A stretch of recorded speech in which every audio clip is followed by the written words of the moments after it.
والعصر إن الإنسان لفي خسر إلا الذين آمنوا وعملوا الصالحات وتواصوا بالحق وتواصوا بالصبر. إن الحمد لله نحمده ونستعينه ونستهديه ونستغفره ونعوذ بالله من شرور أنفسنا ومن سيئات أعمالنا. من يهده الله فلا مضل له ومن يضلل فلا هادي له، وأشهد أن لا إله إلا الله وحده لا شريك له، وأشهد أن محمدًا عبده ورسوله صلى الله عليه وعلى آله وأصحابه وسلم تسليما كثيرا. أما بعد. We're talking about the four fundamental principles, where he starts off with Bismillah ar-Rahman ar-Rahim. اعلم رحمك الله أنه يجب علينا تعلم 4 مسائل. الأولى العلم، وهو معرفة الله ومعرفة نبيه ومعرفة دين الإسلام بالأدلة. الثانية العمل به. الثالثة الدعوة إليه. الرابعة الصبر على الأذى فيه. والدليل قوله تعالى بسم الله الرحمن الرحيم والعصر إن الإنسان لفي خسر إلا الذين آمنوا وعملوا الصالحات وتواصوا بالحق وتواصوا بالصبر. قال الشافعي رحمه الله تعالى لو ما أنزل الله حجة على خلقه إلا هذه السورة لكفتهم. We're on the 4 fundamental principles of this book, of this booklet. We mentioned in previous classes that even though the core part of this book is Tawheed, the topic, the subject matter of this book is Tawheed. If you're going to put it in a section in your library, you have different sections, Fiqh, Usool, Tawheed, Seerah. You put it in the Tawheed section. But Islamic knowledges are intertwined. In the past 11 classes, we took matters of Usool, took matters of Hadith. Now this class is going to seem more like a tafsir class. In the future, the class will get deeper into Tawheed, where we're going to talk about the core, like Wala and Bara, as he made statements about that. So basically, the knowledges, the sciences of Islam are intertwined. Today we're going over a surah of Surah Al-Asr. And we're going over it not in such depth. And why? Why so? Because the past 11 classes were nothing but tafsir Surah Al-Asr. The 4 introductory fundamental principles we've been talking about all this time were directly taken from Surah Al-Asr. They are directly taken out of Surah Al-Asr. So let's talk about this great surah. And let's start with the introduction. And really, as an introduction to the surah, you don't need to know more than a hadith where كان الرجلان من أصحاب النبي صلى الله عليه وسلم إذا التقيا لم يفترقا حتى يقرأ أحدهما على الآخر والعصر إن الإنسان لفي خسر ثم يسلم أحدهما على الآخر. This hadith is in At-Tabarani, and its chain of authenticity is authentic. When the Sahaba used to meet, when they used to see each other, they would only depart after one of them would recite Surah Al-Asr. And then they would bid each other peace and leave. This shows you the subject matter of their discussions. We need to be careful in what we discuss. Their discussions, look at that, and compare our discussions to theirs. Their dreams, their hopes, their thoughts, if you look at it and analyze in the hadith, was all Islam. Knowledge is not an accumulation of text, but application of the text you learn. You see the effect of their knowledge in their settings. They're not double-faced. One face in the masjid and a totally different person in their private settings or behind walls or closed doors and in their homes.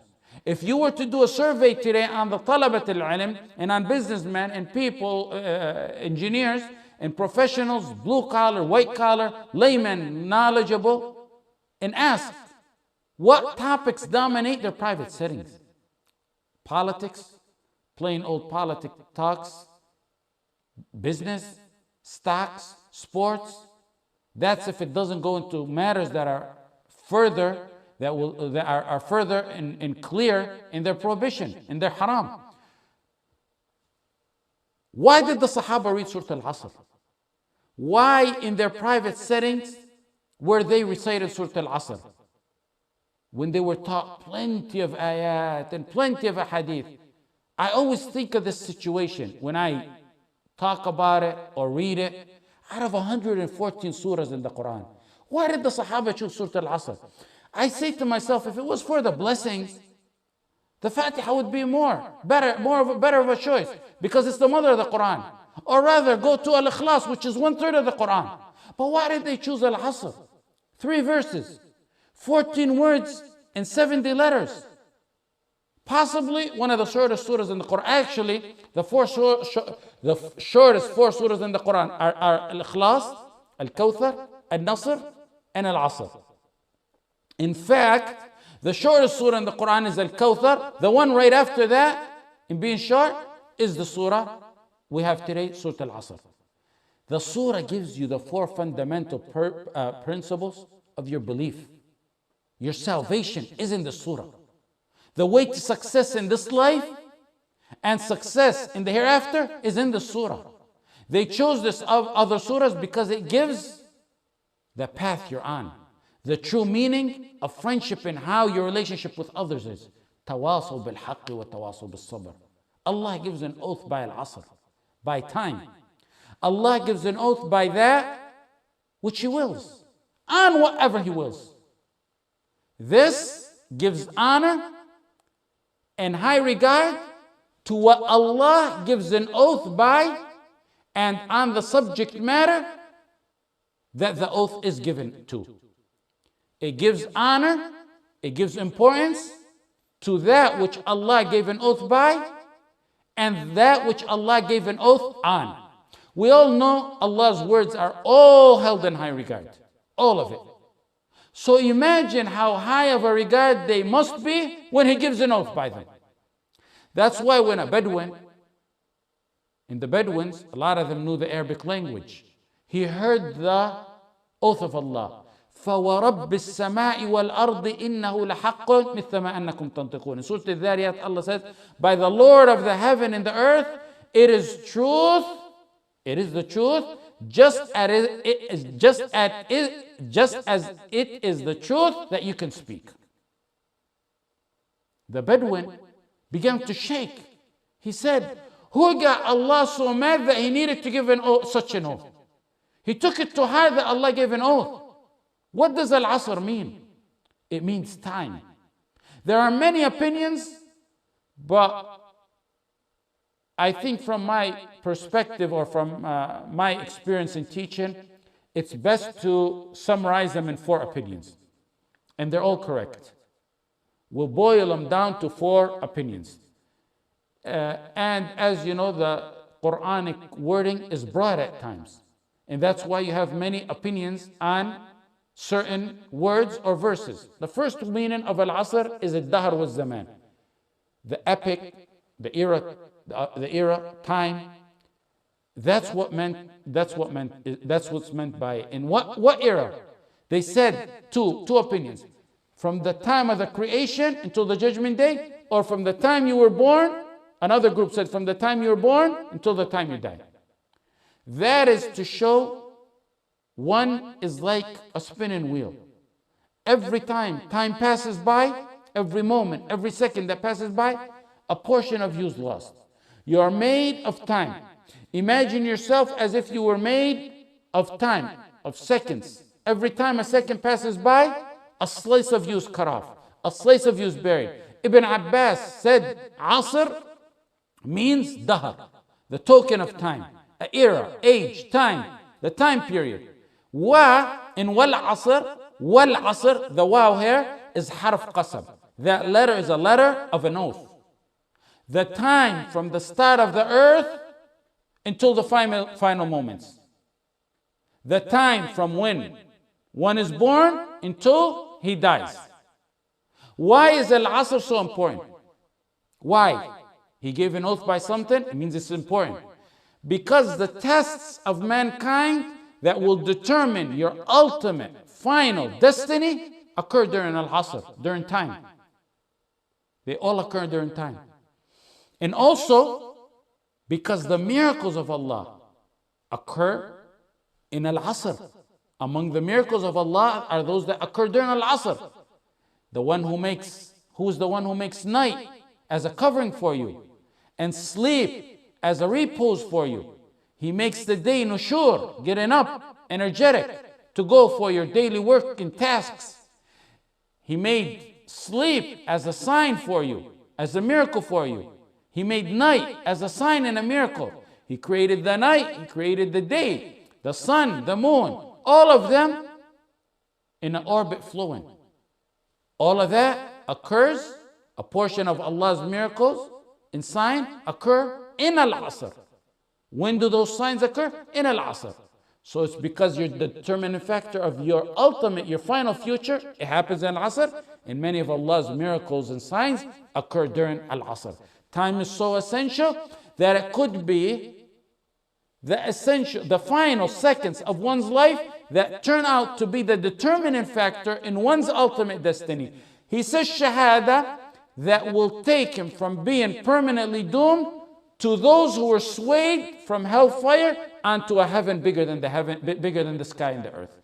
If a few minutes or a few seconds can take one from the status of being doomed to a high status of being in a garden of heaven bigger than the sky and the earth, then imagine the value of time during your entire lifetime. You see how important time is? You see how important Al-Asr is? That's why Allah gives an oath by it. That's the first opinion. Second opinion is that Al-Asr means the era, the time, the era of the life of the Prophet Muhammad ﷺ. That's the ideal era. It's the most important era. It's the era where we consider it the golden era, because we refer to it in everything. Our ummah will never achieve success nor honor ever until they refer back to that golden era in everything. The Asr al-Dhahabi, Al-Asr al-Dhahabi. For political matters, we refer to that era. If it's worship, we refer to that era. If it's to attain any type of guidance, it's in that era. Aqidah, manners, it's the era we look up to. The golden era, the best era. That's the second opinion. The third opinion is that Asr means the time at the end of the day.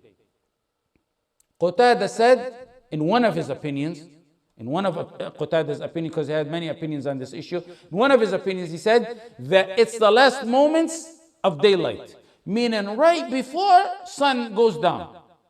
When people call it day, that's usually the time that people call it day. They return from home, from work, they get back home from business, they return back home from school, from farming, they close shop. Then they begin to ponder and contemplate and calculate the gains and losses for that day, the achievements or failures for that day. They begin to think about it. Allah wants you to draw attention to the end of the day when you usually return from materialistic life and you're usually worldly minded at that time. He wants you also to be akhirah minded and think about what you achieved or lost in matters pertaining to the akhirah. Akhirah is a business transaction. It's a trade. Allah called it a trade. Just as you check your profits and loss, your achievements and losses at the end of the day, your achievements and failures, you do the same for al-akhirah. إن الذين يتلون كتاب الله وأقاموا الصلاة وأنفقوا مما رزقناهم سرا وعلانية يرجون تجارة لن تبور. Those who perform salah and spend in charity out of that which Allah provided them secretly and openly, they hope for a sure trade gain that will never perish. Tijara, business transaction that will never perish. Allah called the matter of the life after a trade, a business that will never perish, unlike the businesses of this life. At a time when you're worldly minded, at the end of the day, by Al-Asr, be akhirah minded as well. Allah wants you to take advantage of your time. One of my shuyukh told me that his shuyukh told him, or he heard it already, I don't remember what it was, but it stuck in his mind, and when he said it, it stuck in my mind. He said the scholars knew the true value of Al-Asr time or era in what it meant by looking at a wagon or cart sellers who sell ice. When I made Hajj, the last time I made Hajj was in the mid-90s. And you would see back then, many people during Hajj in Mina and Arafat and Muzdalifah, they would push a cart wagon in the very hot sun selling ice. And if there would be big ice cubes, ice blocks. If you don't take advantage of every second and sell the ice, what happens to it? It melts. If they slack off, if they park that wagon and cart and go relax in the tent in Mina with one of their friends and go idle, the ice melts. Their capital investment and their profits are all gone. Once the ice melts and turns into useless drops on the ground, all one can do at that point is clap his hands in sorrow and grief and regret. There's no point in doing anything because he's lost it all. That ice is your time. That's your asr. If you don't use it wisely, before you know it, it'll be useless drops in the alleys and pathways. The Quran is so amazing when you look at it.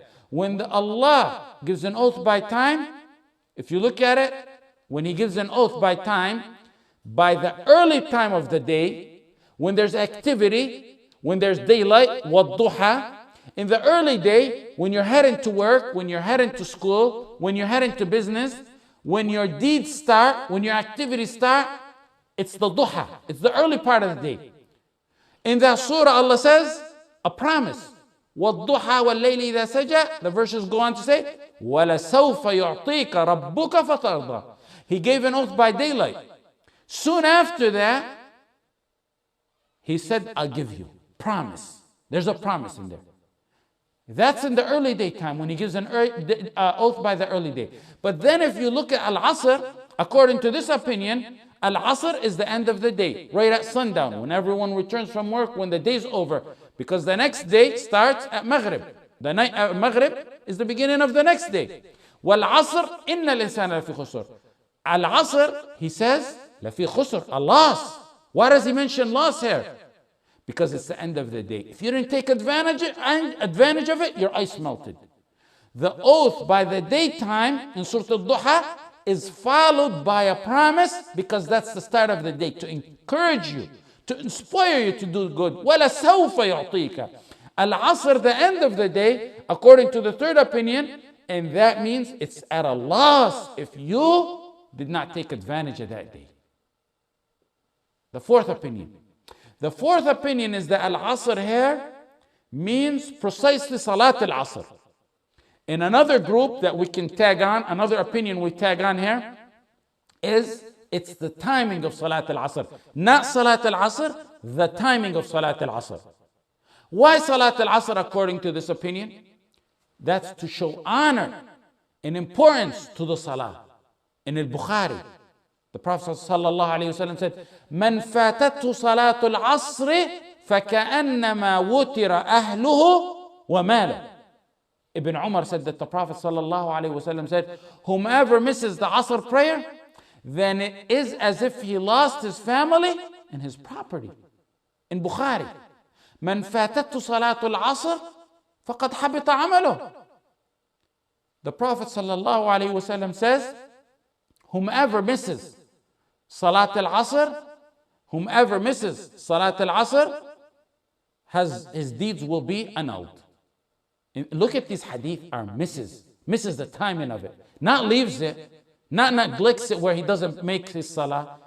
This is one who misses the timing of it. Close your eyes and imagine a day when you have it all.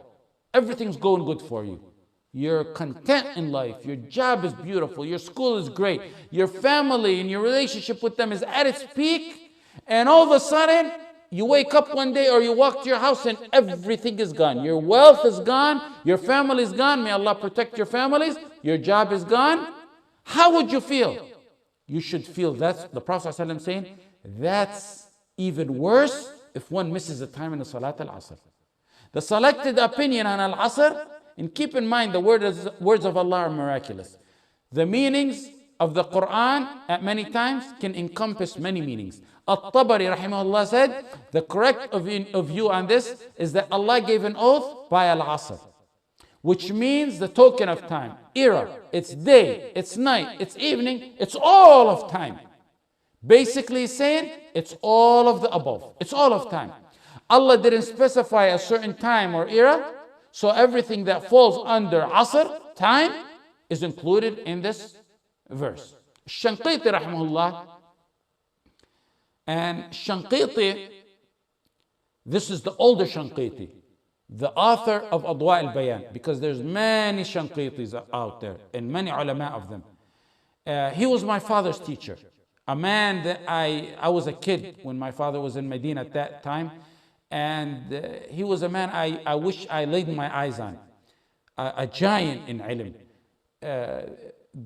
There's hundreds of ulama that are attributed to Shanqiti, but if you say Ash-Shanqiti, among the learned people of knowledge today, it refers to this man, Ash-Shanqiti. Just like you say Al-Kitab means book, but if you say Al-Kitab, it automatically to us Muslims it means Al-Quran.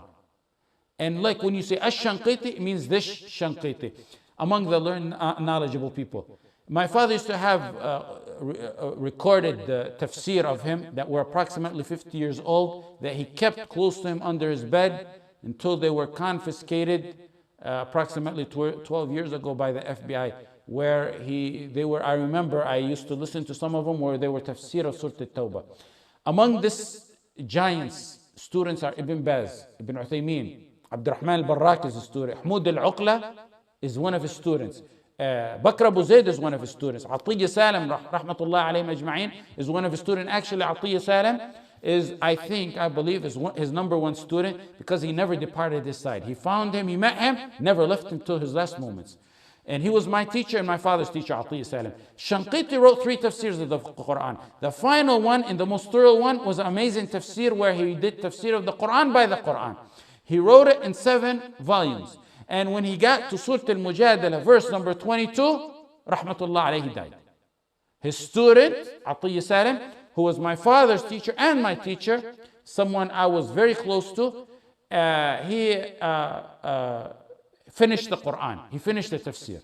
And then they sent it out to print it, and it's now called Adwa al-Bayan. My father informed me one time that they asked the Shanqiti, rahmatullah alayhi, why is it you put so much emphasis on tafsir? He gave a great portion of his life to tafsir, even though he was a great knowledgeable person in usool. He was very knowledgeable in fiqh. He was very knowledgeable in aqeedah, and he has booklets on that. He was a master in many of the Islamic sciences, even in Arabic language and grammar. And the answer was, he said, not a single opinion of the opinions of Salaf on any verse in the Quran except I know. He's not bolstering, he's confined in his students. Ulama, brilliant ulama. My father told me he heard that. And of course I love my father and I believe him.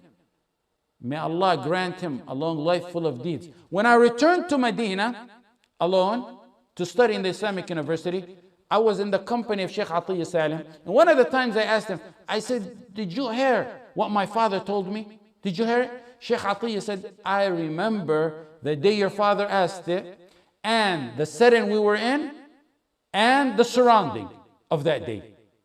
Giants, not an opinion of the Salaf on any matter except he knows it. Now we have little cads and rascals running around portraying themselves to be imams of mufassirin, selling the verses of Allah and the hadith for a little price to please the enemies of Allah and the enemies of mankind. A brother came to me a few days ago and he said, he was truthful and I gotta respect his truthfulness.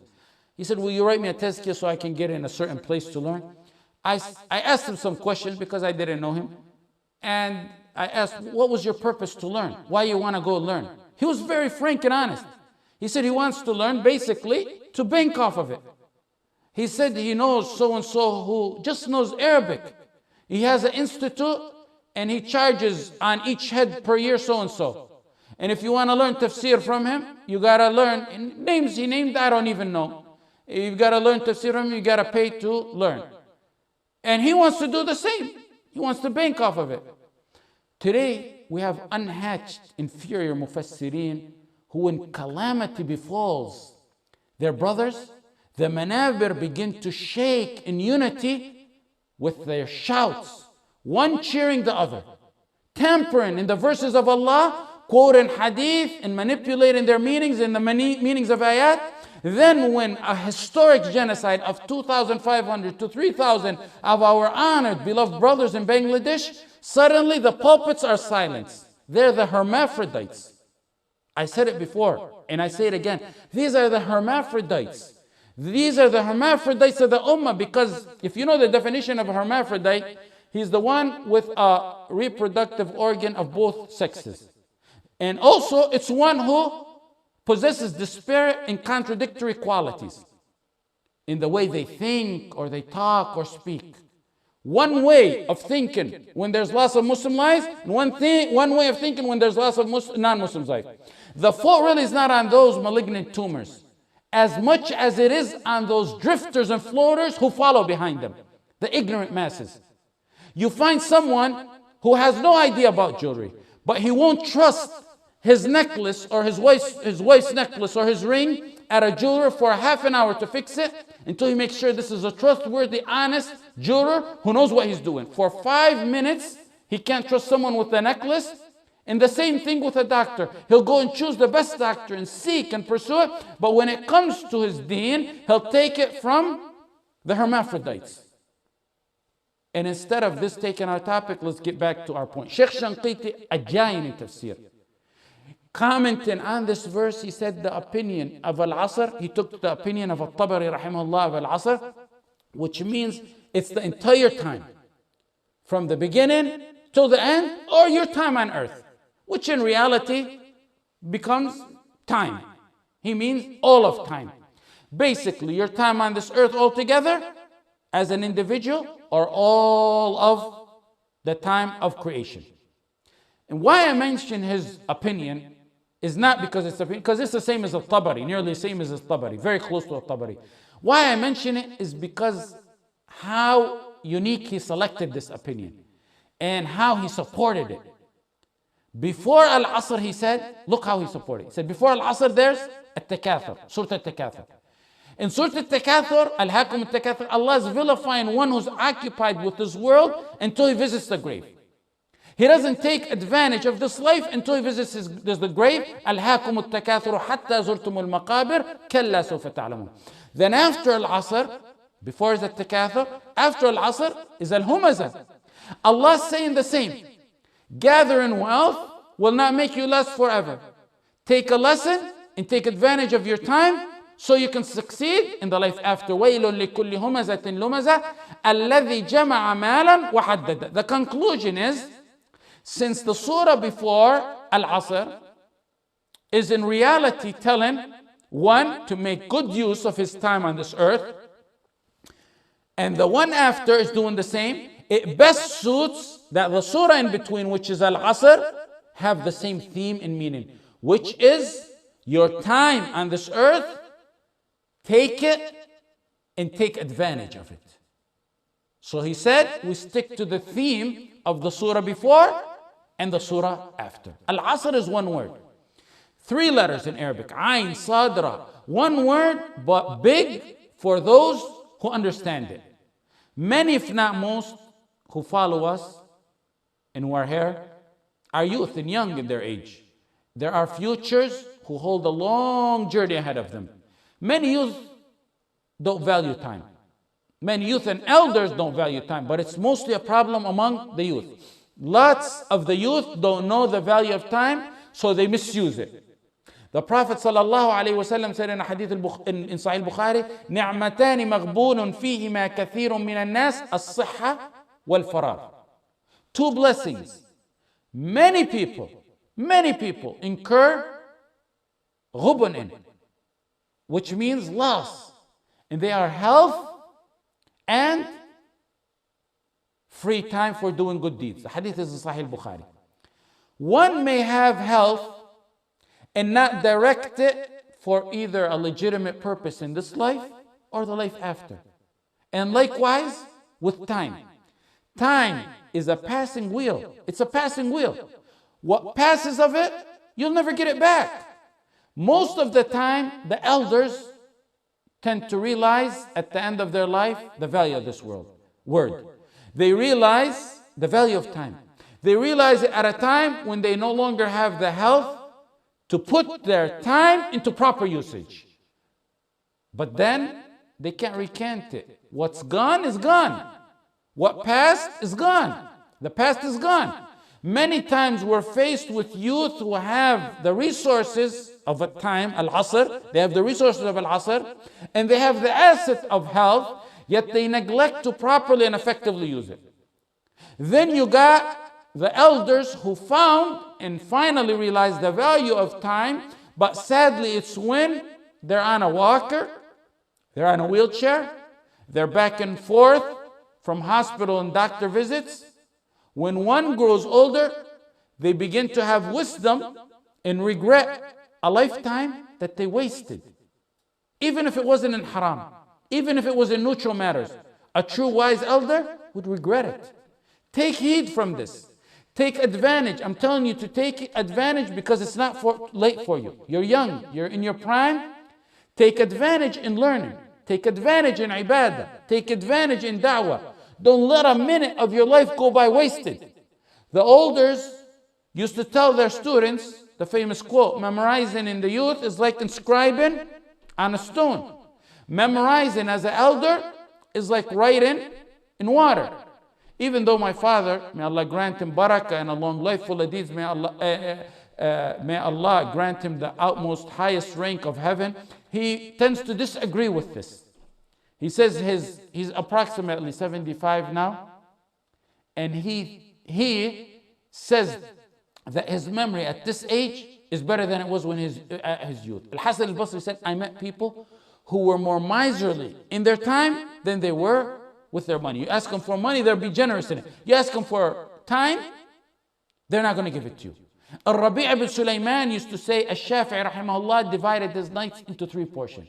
One portion was for writing, and another portion was for salah, and a third portion was for sleep.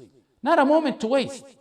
When a man approached Amir, and Amir was a scholar who seen that this man was possibly talking vain. The man told Amir, let me speak to you. Amir said, if you can stop the sun, then we can sit and talk. Meaning, if you can stop time, I'll sit and talk with you. If not, I gotta limit my time to that which is effective and wise.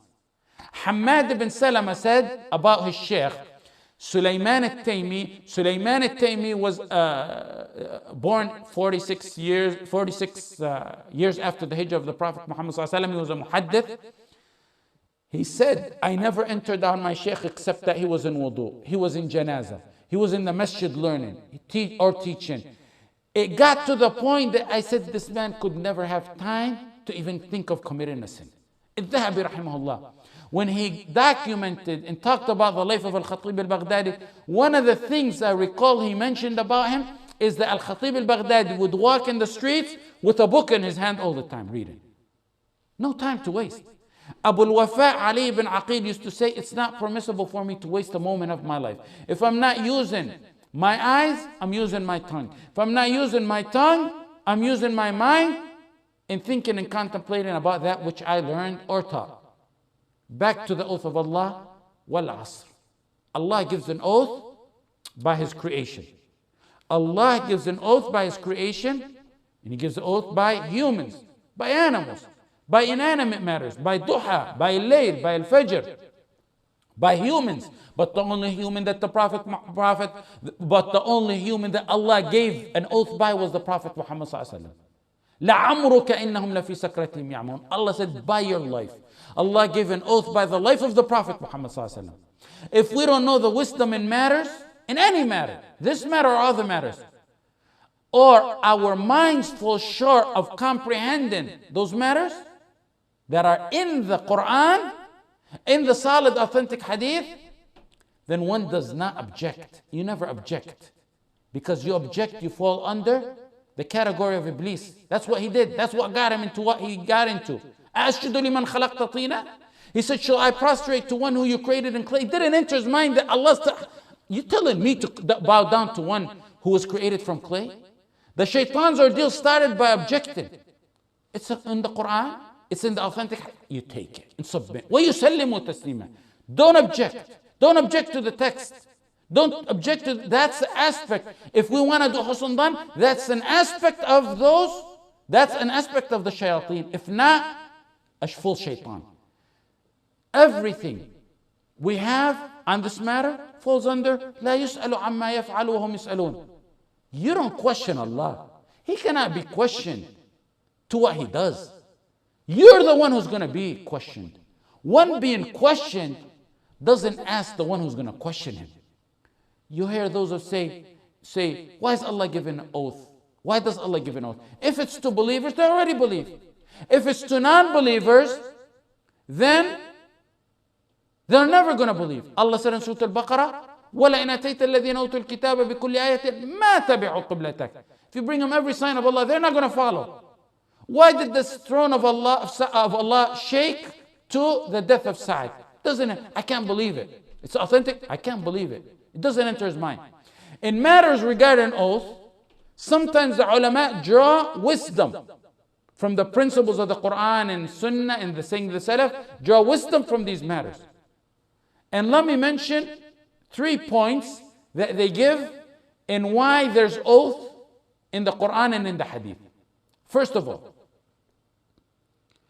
the Quran, with languages spreading and the Quran being widely read in English, many forget that the Quran was revealed in Arabic. Arabic is the language of the Quran, and it was the language it was revealed in. Oath in Arabic language is to confirm that matters, even if one knows them. And if they're beyond the doubt, oath come in the Arabic language to confirm. That's part of the Arabic language. And the Quran uses that because the Quran came in the peak of the eloquency of the Arabic language. That's point number one. Now, point number two. A believer gains more faith with matters like oath. No reason to deny that. There's nothing wrong with bringing other matters and means to confirm one's belief. When Ibrahim alayhi salam said, رَبِّ أَرِينِي كَيْفَ تُحْيِي الْمَوْتَى in Surah Al-Baqarah, قَالَ أَوَلَمْ تُؤْمِنْ قَالَ بَلَى وَلَكِنْ لِيَطْمَئِنَّ قَلْبِي. My Lord, show me how you give life to those who are dead. Allah said, do you not believe? This is Khalilullah, Khalil. He said, yes, I believe, but I want to be stronger in my faith. So it gives more strength to one's belief. The third point is to give attention, to give importance to matters, to give importance to that which the oath is given by and that which the oath is given on. You know the importance of what Allah gave an oath on and by. Ibn Taymiyyah rahimahullah in volume 1 of his fatwa said, Allah gave an oath by some of His creation to honor it, to give it value, to give it attention, and to give it praise. Then, وَالْعَصْرِ Inna here is tawkeed, which means emphasis, assurance, and confirmation. Lafi, the lam in lafi, emphasis, assurance, and confirmation. La, the lam in lafi, is also tawkeed. So there's the assurance of the oath, there's the assurance of inna, and there's the assurance of la. An oath is to honor what is said and to confirm it. Look in the Quran. وَيَسْتَنْبِئُونَكَ أَحَقٌّ هُوَ قُلْ إِي وَرَبِّي إِنَّهُ لَحَقٌّ. The Prophet gives an oath here. وَقَالَ الَّذِينَ كَفَرُوا لَا تَأْتِينَ السَّاعَةُ قُلْ بَلَى وَرَبِّي لَتَأْتِيَنَّكُمْ زَعَمَ الَّذِينَ كَفَرُوا أَنْ لَنْ يُبْعَثُوا قُلْ بَلَى وَرَبِّي لَتُبْعَثُنَّ. بَلَى. 3 oaths where the Prophet sallallahu alaihi wasallam gave an oath. In fact, Allah says, give an oath, say the oath. In other matters, and these are matters of resurrection, and that's to draw attention to the resurrection because it's an essential, important matter. Other matters in the hadith, وَالَّذِي نَفْسِي بِيَدِهِ, many hadith like that. وَمُقَلِّبِ الْقُلُوبِ, many hadith he gave with an oath like that. He's honest, he's trustworthy, and he gave an oath. In fact, he was ordered at times by Allah to give an oath so you can take heed. So we can take heed. So they can get our attention. And so it can be held in a higher status and regard. Now, let's take the oaths of human beings. We'll conclude with this point. Allah gives an oath by Allah gives an oath by what He wants and wills of His creation. We only give an oath by Allah. The Prophet ﷺ said in the authentic hadith, "Man halafa bi shay'in dun Allah faqad ashrak." It's in Musnad Ahmad and it's authentic. Who gives the oath by other than Allah, then he's committed shirk. In At-Tirmidhi, in Al-Hakim, in authentic narration, عن ابن عمر رضي الله عنهما, the hadith that you all know, "Man halafa bi ghayri Allah faqad kafara aw ashrak." Is it Ibn Umar or Abu Hurairah? It's Ibn Umar. Whomever gives an oath by other than Allah, he has committed shirk or kufr. If one gives an oath by Al-Asr, if he gives an oath by his parents' life, by his parents' grave, has he become a kafir just by saying that? The answer is twofold. If he gives an oath by other than Allah, believing that which he gave an oath by is at the level of Allah or higher status or has power or sacredness like Allah, then he has negated his deed. The second point, if it was a slip of a tongue, or he honors his parents, but he gave an oath, but he does not honor them anywhere close to Allah or equivalent to Allah or anywhere above Allah, of course. It was a slip of a tongue or a random oath he gave. It's a sin and it's a minor shirk, and he should seek forgiveness from Allah. And some scholars even say La ilaha illallah, even though it did not negate his faith because it's a smaller shirk. There's no problem in one giving an oath. If you look into the Sunnah, you will find that the Prophet ﷺ gave nearly 80 oaths, 80 times. Allah even ordered him at times to give an oath. However, some scholars said it's best for one to preserve his oath and keep him for matters of substance. If it's not a matter of substance, not to give the oath. Why? They use the verse of Allah, وَاحْفَظُوا أَيْمَانَكُمْ Surah Al-Ma'idah, and protect your oath. They take it to mean, do not swear much. Do not swear much. Some use the hadith in Sahih Muslim. Sahih Muslim. A man came to the Prophet ﷺ and asked him questions. The Prophet gave him answers. The man said he's going to apply what he learned. The Prophet ﷺ said, أَفْلَحَ وَأَبِيهِ إِن صَدَقَ. By his father, he succeeded if he's truthful. The Prophet gave an oath by his father, and here the ulama have opinions on this. The first one is that it's a shadh, it's an odd narration. Number two is Ibn Abd al-Barr said it was a mistake by one of the narrators. It was really أَفْلَحَ وَاللَّهِ. He succeeded by Allah. One of the narrators down the chain made a mistake. The third opinion is that it was said before the prohibition came regarding giving an oath by other than Allah. Ibn Mas'ud rahimahullah said, لأن أحلف بالله كاذبا أحب إلي من أن أحلف بغيره صادقا. If I were to give an oath on a lie, by Allah, on a lie, is better than to give an oath by other than Allah. Meaning, if I were to lie in an oath by Allah and use Allah's name, proper name, better than to give an oath by other than Allah and be truthful. With this, inshallah, we will conclude, and we will continue next week, inshallah. جزاكم الله خير وصلى الله على سيدنا محمد وعلى آله وصحبه